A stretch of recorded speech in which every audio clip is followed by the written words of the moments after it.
That's right, letting little Pee-wee run around your lawn can actually make you cold hard cash. Here's how. Sniffspot has been described as an Airbnb for dogs. It connects dog owners with people who are willing to rent out their fully fenced-in yards on an hourly basis. Your yard just has to meet certain criteria. 1. It needs to be a spot that's accessible without passing through a private residence. And 2. The space needs to be safe and free from hazards like poisonous plants or electric fences.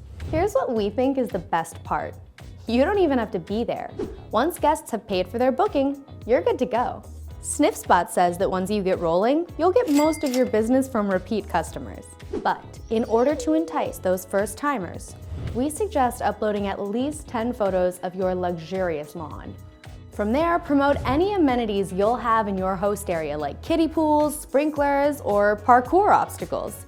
Finally, be sure to encourage guests to write reviews. Now, we wouldn't recommend quitting your day job just yet, but Sniffspot does report users making up to $1,500 a month. Yes, Sniffspot will take a few fees, but most users think it's worth it. What do you think? Would you rent out your green enclosure to a local cutie pie? Or is the hassle not worth the bucks? If you enjoyed this puppy hack, then be sure to check out some of Lifehacker's other dog hacks by clicking on these videos right here.